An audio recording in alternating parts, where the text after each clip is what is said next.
Leiamos Gênesis 6, 1, que diz assim: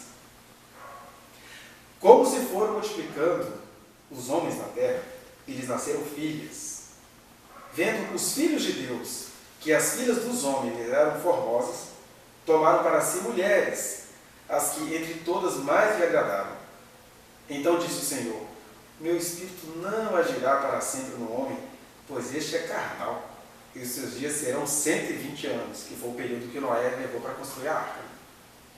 Ora, naquele tempo, então nós somos 120 anos de idade, 120 anos de... eu vou aguentar isso só mais 120 anos. Deus dizendo.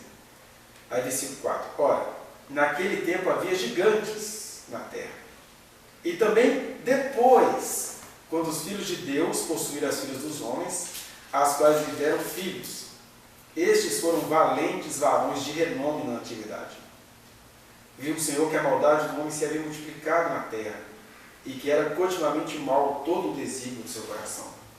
Então se arrependeu o Senhor de ter feito o homem na terra, e isso lhe pesou no coração.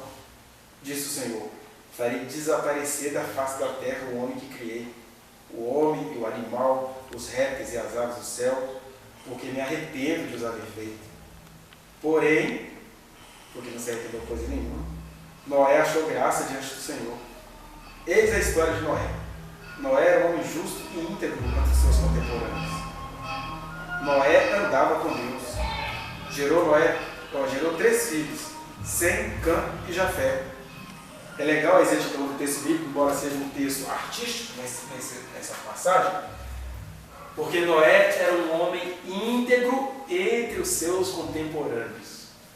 O que significa que ele está longe de ser uma criatura de outro mundo. Tanto é que não era que depois do dilúvio foi comemorar, né? Tomou até dormir de saco de fora. Mas entre os seus contemporâneos ele era íntegro. É você pensar numa pessoa íntegra que cresceu no baile funk e salvou muitas vidas com o dinheiro do funk. Era o que dava para fazer. Porque o negócio estava ruim. Como é que a gente sabe que o negócio estava ruim? Porque o texto já começa trágico assim, ó. Como se foram multiplicando. E aí quando está falando multiplicando, não é só numericamente, é multiplicando em toda a maldade, em todo o entendimento, em toda a ciência, em toda a desgraça. Vamos ver a nossa geração. Uma multiplicidade, você tem uma geração que tem tecnologia na mão e não sabe de nada. Esse é o multiplicar. Aí é uma geração que nasceu com o dicionário na mão, com o celular na mão, com um monte de coisa na mão. Eu sou o Jurassic Park, que tem livros na estante. Essa geração tem celulares na mão e livros de literatura na estante. Os homens foram se multiplicando, é o que o texto diz, e nesse sentido todo que eu disse para vocês. E aí a gente tem que lembrar de coisas que eu já falei anteriormente, mas lembrando que Gênesis não é um texto científico. Não significa com isso que ele seja um texto mentiroso. Ele é um texto da verdade, que é muito maior pela ciência, embora passe também por ela. E o Gênesis até o capítulo 11, então o mesmo espírito do Apocalipse, são textos altamente alegóricos, textos altamente figurativos, porque, primeira coisa, o primeiro público que estava lendo isso aqui que a gente acabou de ler, estava lendo não, estava ouvindo Moisés falar. Era um grupo de analfabeto, que achava que a terra era achatada, e essas pessoas nunca iam entender o que de fato Deus estava revelando a Moisés. Talvez o Moisés já entendia, mas o povo não entendia não. Então, o que a gente faz? As pessoas tinham que entender a partir do que elas viam. E o que elas viam? Olha, gente, aconteceu uma coisa errada no planeta. O que aconteceu no planeta? É que os filhos de Deus, e a expressão filhos de Deus aí não é um elogio, não. É só mostra a origem deles. Filhos de Deus no hebraico seria Benai Elohim, que era uma expressão antiga usada para anjos. Né? Aí os filhos de Deus viram as filhas dos homens e acharam elas formosas e pegaram elas. Aí nasceu uns seres esquisitos. Aí está dizendo, antes já havia gigantes na terra, seres bizarros, esquisitos. Basta você estudar a história do Egito Antigo para você saber que muitos faraós eram crianças anômalas que viviam poucas horas, ou pessoas que eram produtos de gigantismo, porque muito cruzamento entre famílias tinha muitos genes recessivos. Então, gigantismo, nanismo. Aí você imagina um gigante que ficava. É Deus, ele está possuindo pelos deuses, virado faraó. Gigantes. Também depois que os anjos possuíram as mulheres, Agora o texto tem linguagem truncada, a linguagem artística está dizendo que os anjos acharam as mulheres formosas e as possuíram. Por que os anjos possuíram as mulheres? É que, na verdade, se a gente prestar atenção, houve uma primeira rebelião no céu, né? Que foi o diabo, o Apocalipse conta isso. O diabo foi jogado do céu e trouxe consigo a terça parte dos anjos. Essa foi a primeira rebelião. Aí esse diabo que tentou Eva, que engalobou Adão, que desgraçou a terra inteira em parceria com a incredulidade humana, eles ouviram Deus dizendo para a mulher, olha, da tua descendência vai vir aquele que vai esmagar a cabeça da serpente. Aí eles falaram, ah é? Então é dessas linhas aí que vai sair o cara que vai acabar com a nossa geração? Por isso houve uma rebelião no céu. Outros anjos, vendo isso, que na verdade quer dizer que eram outros anjos, pode ter sido os próprios demônios caídos, já falam assim, ah, então é delas que vai sair o Altíssimo, a gente chega antes dele. Aí esses anjos passaram a tentar se relacionar com essas mulheres. Então não é porque elas eram formosas, é porque se elas eram o meio de trazer a salvação para a humanidade, a gente chega antes e traz o estrago antes. Você pode até não aceitar isso, mas é uma viagem muito interessante. E aí, o Gênesis fala que esses filhos de Deus possuíram essas mulheres e tiveram filhos que foram varões de renome na antiguidade, se tornaram gigantes, e a palavra gigante no original é Nefilim, significa anjos caídos, né? Ou os caídos, que eram pessoas enormes e caídas. Só que você vai fazer um estudo etimológico da palavra, você vai ver que enorme, né? Às vezes não era no sentido literal de gigante. Eram pessoas tipo o Lula é um gigante. Por quê? Peão, no gogó, fala um monte de coisa, mas ele tem um carisma que é maior do que ele. Ele convence. Eu nunca votei no Lula na minha vida. Mas todas as vezes que eu vejo ele falar, eu fico assim, olha isso, homem. Não é que faz sentido?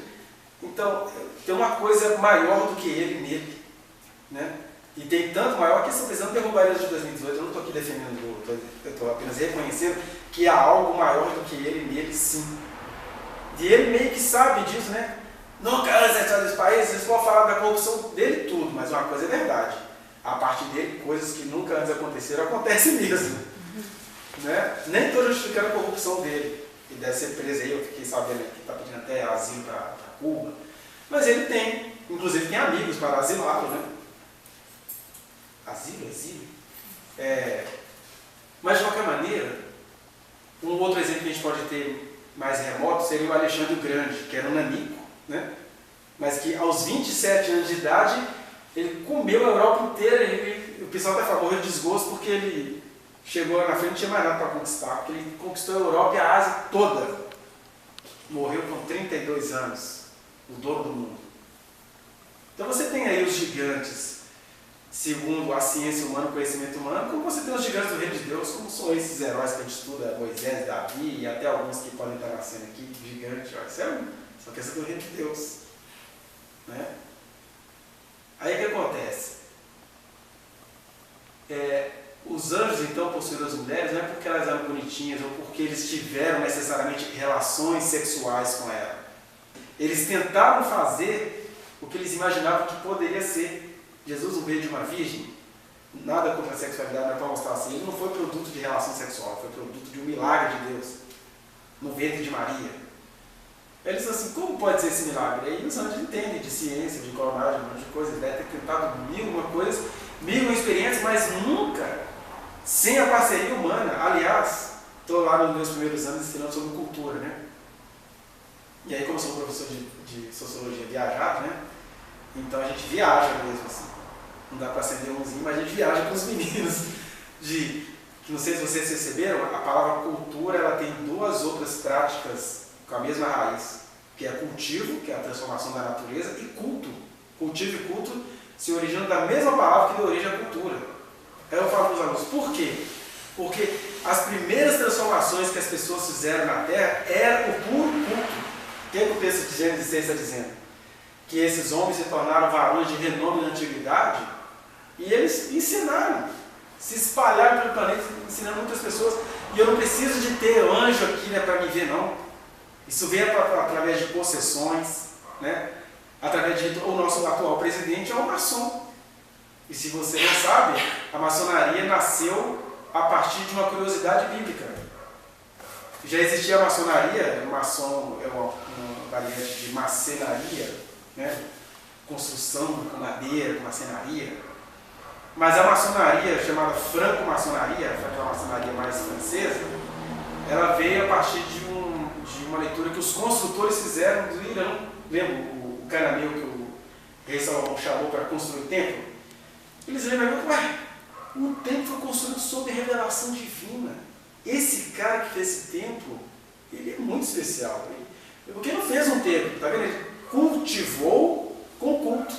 Daí que vem a palavra cultura. É você cultivar com culto. Você adora as divindades, recebe a vocação delas e você constrói um templo. Aí eles começaram a procurar quem era esse cara. Aí já sai de Israel para a Babilônia, né? Irão, Abi, era um cananeu, um sidônio. Qual era a atividade na qual ele acreditava? Porque pode acontecer uma coisa estranha. Deus disse para Salomão que colocou o Espírito dele sobre Irão. Mas eu não tenho garantias de que o Irão viu o Espírito Santo como o Espírito de Deus. O Irão pode ter tido acesso a Deus achando que era alguma divindade cananeia. Você vê como é que Deus não está preocupado em que as pessoas saibam quem ele é. O Salomão sabia quem tinha dado a inteligência para o Irão fazer o templo, né? Agora, isso não nos dá garantia de que o Irão possa ter, no entendimento dele, possa ter falado com Deus. Eu vejo isso acontecer todo dia. Tem um monte de ateu abençoadíssimo por Deus. Só lá no dia do juízo final que ele vai saber que foi Deus. Sabe quando você fez aquilo tudo? Era eu. Ele, ai Senhor, me perdoa, nunca quis crer no Senhor, o Senhor é muito mau, o Senhor afogou de novo, o Senhor matou seu filho, o Senhor é Deus esquisito, que é Deus cristão. Calma. Você está vendo que eu não era aquilo? Ou seja, tem gente que não vai conseguir acreditar em Deus na nossa geração. Porque a gente não consegue, a gente mostra um Deus muito chato, um Deus muito burro, um Deus muito esquisito. Eles não vão conseguir crer em Deus. Mas Deus está guardando essas pessoas. Para mim, cientistas que eu respeito foram pessoas que foram levantadas por Deus, embora eles morreram confessando o ateísmo dele. É difícil você ler a teoria do Freud e falar assim, não é que era um judeu mesmo? O Freud era um judeu, né? As pessoas babam de medo do marxismo. O Marx era um judeu. E não dá para você falar de sociedade, de economia, de política sem recorrer ao Marx. Ele pode ter morrido odiando Deus. Dizem que ele tinha umas causas em particular. Ele queria matar Deus. Porque ele começou a achar Deus injusto quando ele via a desgraça do planeta. Né? E Deus não está estressado com isso, não. Deus se revelou de maneira definida a mim, a você, a nós que estamos aqui. Se ele não fez isso com Freud ou com Marx, ele sabe por quê. Então ele também não está planejando a vingança desses caras. Não, a teoria dos caras é muito boa. Eles nasceram para fazer aquilo mesmo. Mesmo eles achando que o que eles fizeram foi fruto do ateísmo deles. Aí não crê em Deus, produzir. Deixa pensar assim, não tem problema nenhum não. Ninguém tem que ficar com medo de teoria de ateu. Por simples fator. Assim como o ateu pode achar que o produto dele, que Deus deu a ele, é coisa da cabeça dele, eu tenho a certeza absoluta que o meu acesso à teoria do ateu é obra de Deus. Porque eu amo de toda a minha alma. Então, todo o conhecimento que eu estou tendo é porque eu estou apaixonado por Deus, eu quero entender tudo que ele fez, inclusive o cérebro do ateu foi ele que criou. Não tem que entender disso, não. Aí, o que estava acontecendo nos dias de Noé? As pessoas, então, proliferaram e começaram a ensinar conhecimentos, matemática. Se você for pegar todas as culturas, né, daí que vem as divindades gregas antigas, né, aqueles deuses gregos que eram meio Deus, meio homem, tudo vem daí, ó, dos nefilites. Você pega, por exemplo, religiões mais ou menos cristãs, como o mormonismo. O anjo Moroni apareceu aos nefilites. Engraçado que eles passam os nomes, né, umas palavras específicas que só eles entendem, para o anjo Moroni passando para o cara lá dos mormons. Então você vai vendo que até hoje seres invisíveis estão falando com as pessoas. Então como é que esses homens possuíram essas mulheres? Rituais macabros, possessão. Ainda tem uma dica estranha para a gente, né? Porque Jesus diz também que o reino de Deus também é semelhante como alguém que semeou, e aí no escuro, à noite, o diabo foi lá e colocou a semente dele. Plantou o joio. E ligando esse filho de Deus com os filhos dos homens e essa história da semente, fica sabendo que Tem até seres humanos que foram feitos assim pelo diabo. A capacidade criativa e reprodutiva foi Deus que deu, mas a maneira de ter sido feita e a educação que recebeu foi do diabo. Mas olha que interessante, eu conheço algumas pessoas assim, que por revelação eu fiquei sabendo que foram feitas por o diabo, pelo diabo, qualquer coisa. Mas são seres humanos exatamente iguais a gente, do signo. Porque às vezes quando a Bíblia está dizendo aí que os filhos de Deus possuíram os filhos dos homens, nesse sentido. Pessoas formatadas por esses espíritos, que têm filhos sob a insígnia desses espíritos, né? Que tem lugares que até Deus, quando se fez homem, não quis mexer. Jesus quis passar, ó, a casa que receber vocês, entrai. Agora que vai receber vocês, ó, bata a poeira do pé, caminho para frente. Porque ou alguns vão se converter depois, ou às vezes vocês baterem em casa de propriedade do maligno, nem estão sabendo. Agora, isso é para você entender e amar as pessoas. Não é para você virar, eu sabia que era filho de Belial, que é o que a gente gosta de fazer, né? Possuir nesse sentido. Por que eu estou dizendo isso? Porque o texto realmente tem linguagem artística, para um povo que não entendia nada dessas coisas entender. Agora, há muitas maneiras de filho de Deus, porque qual que é a guerra da teologia? A anjo não tem sexo, isso aí é. Não queria nesse texto, não. Você não precisa pensar na literalidade do texto. Você tem que pensar no que o texto está apontando.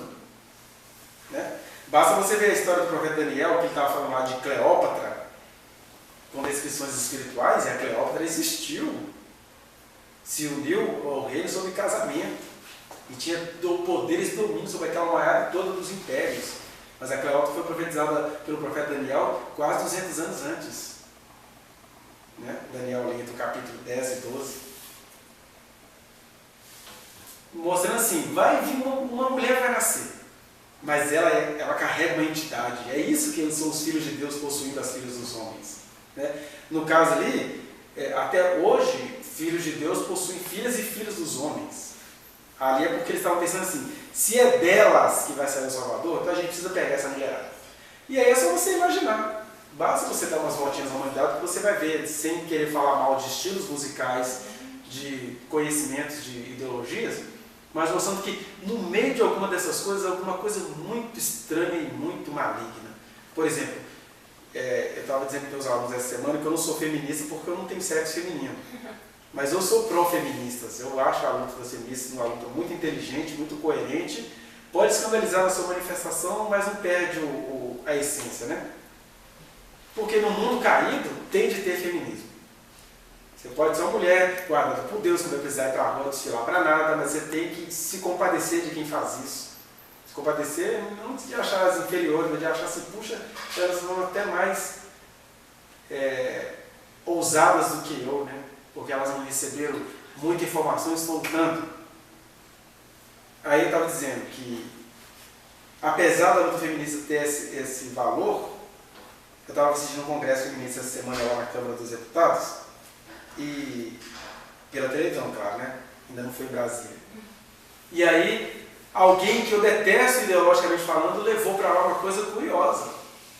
Um pastor lá, o deputado pastor Eurico, ele falou assim, olha, a gente precisa lutar sim pela causa das mulheres, sobretudo sobre alguns costumes sociais que a gente entende como cultura, como vendagem, como ritmo musical, mas que só estão aí para denegrir as mulheres e desqualificar a luta delas. Né? Então, fica incoerente você lutar pelo direito das mulheres e ao mesmo tempo você deixar no recreio de uma escola uma música que fala, vem direto, eu vou te meter, não sei o que, blá. E outra coisa, é estranho mulheres terem um ego tão pouco desenvolvido que aceitam isso e acham isso legal e dançam isso. Elas são contra o estupro, mas dançam isso, e dançar isso não justifica o estupro, mas é estranho a pessoa querer dançar isso. É nesses detalhes assim que a gente vai vendo aí os filhos de Deus na humanidade, os filhos de Deus caídos, né? Os filhos caídos de Deus, possuindo a humanidade. Até que vai chegando uma hora que você não consegue ensinar mais nada, a terra virando o próprio inferno, a terra virando uma coisa. Aí Jesus diz, eu vou vir, vou levar os meus, e esse pessoal nem vai perceber. Até que veio o fogo, porque no dia de Noé veio o dilúvio. Agora, eu estou dizendo isso aqui, não é para a gente se sentir com um coração exclusivista, superior à nossa geração. Isso é para a gente ter responsabilidade de amar. Que eu creio que Noé teve, né? Porque ele não era aquele Noé chato que pregava o prego da arca, que pregava o tacho dos outros, até porque não dava para ele falar isso. Mas ele era, por exemplo, Moisés não ficou fazendo isso com o faraó. As palavras de Moisés com o faraó eram muito objetivas, né? Olha, Deus mandou te falar que é para deixar o povo dele ir cultuar no deserto. Porque esse Egito, com esses Danúbio, Osíris, essa terra maldita, Deus vai amaldiçoar isso aqui, isso não é pregar o Evangelho. Pregar o Evangelho é só dizer, deixa o meu povo ir. E o meu? O seu, quem sabe, pode ser de Deus, né? Até porque, quando você vai ver as histórias que aconteceram com Moisés e Faraó, 10 pragas, aquela coisa toda, você pode ter certeza, eu não tenho provas, mas tenho convicção, que uma pancadaria enorme de egípcios foram salvos no meio daquelas pragas. Porque a salvação, ela sobeja na hora que o pessoal vai sair, e eles já perderam os primogênitos dele, eles arrancam pulseira, ouro, tudo, e aí sai aquele manto de escravos, podre de rico do Egito. Aí tem uma coisa histórica, olha só que ironia, os escravos saíram do Egito tudo rico. Essa é a parte que o crente gosta de ficar. Mas a parte espiritual foi que os egípcios creram. Lá na Bíblia está escrito que os magos falam assim, Faraó, libera esse povo, não dá mais. Já está provado que o Deus deles não é de brincadeira não. Vocês podem ter Deus é uma boa confissão daquele povo. Por isso que eles morreram afogados, foi tudo do céu. Só que a gente não quer crer nisso, a gente quer só zombar, que eles ficaram rapeados, tiramos do ímpio para dar para o justo. Né? Tiraram do ímpio porque os ímpios iam morrer mesmo. Tanto é verdade que Israel não ficou pastando, porque no deserto não tinha, né? Ficou penando 40 anos no deserto e o Egito continuou sendo o Egito. Ele se reergueu, porque Deus é bom. Deus é bom para sustentar o seu povo no deserto, que recebeu uma revelação objetiva, e Deus é bom para reerguer um povo que continua adorando Osíris, mas que é povo dele porque acolheu Israel. Então, eu queria chamar a atenção, para encerrar por hoje, para que, quando a gente entende essa dinâmica do amor de Deus, é assim que a gente está se preparando para aquilo que a gente não sabe nem o dia e nem a hora. Porque se eu morrer amanhã, o meu coração é dos melhores, porque eu já entendi isso. Se eu morrer aqui agora, eu já sei para onde eu vou. E não é porque uma vez salvo, sempre salvo, não. Se Jesus entender que já vou, se me fazer uma besteira daqui a alguns anos, não vou deixar de novo não, tchau. Estou indo para os braços do Pai, como diria na palavra. Porque essa é a revelação que Jesus quer trazer para a gente. Que fiquem atentos, né? Ficar atentos. Será que ele vem amanhã? O que eu fiz de certo? O que eu fiz de errado? Não, é ter essa leveza de entender que Deus é amor, que Deus é mistério, que apesar de a geração de Noé estar toda contaminada de pessoas possuídas por espíritos malignos, que Deus falou assim, só um dilúvio para acabar com isso e começando tudo de novo. Moisés foi um homem justo entre os seus contemporâneos. Moisés não, gente. Noé. Noé andava com Deus. Isso já é o Evangelho em si. E olha que ele pregou, hein? Sendo quem ele era, ele pregou, porque a gente está aqui falando do Noé. Olha só como é que ele pregou o Evangelho. Não foi para a geração que morreu afogada no dilúvio. Porque no final das contas, quem prega o Evangelho para a humanidade o tempo inteiro é o Senhor, nosso Deus mesmo. Que é o reino dele. Ele está reinando. Não vem com visível aparência, então é muita arrogância me achar que o Evangelho está sendo pregado aqui. É aqui, inclusive. Mas não é só aqui, não Deus está pregando. A gente é muito incompetente para fazer o que ele faz. Agora, quando a gente entende isso, quando Jesus falou ironicamente, no dia de Noé eles comiam, bebiam, acasalavam-se e ficavam. Multiplicaram. Agora, vocês que estão entendendo isso, como é que vocês podem vigiar e orar? É vigiar e orar. Como é que é vigiar e orar? Não siga os padrões da cultura de vocês. Cuidado com o sistema no qual vocês nasceram. Não fique com raiva quando a mesa nem sempre for farta. Esse é jejum. Tenham tudo que puderem ter. Use o máximo que puderem usar. Ame a todo mundo sem medo da ideologia de ninguém. Por isso que eu até falei aqui do homem que eu não gosto das ideologias. Então, assim, aí ele falou uma coisa bacana. E aí as feministas concordaram com ele, os que estavam presidindo o Congresso.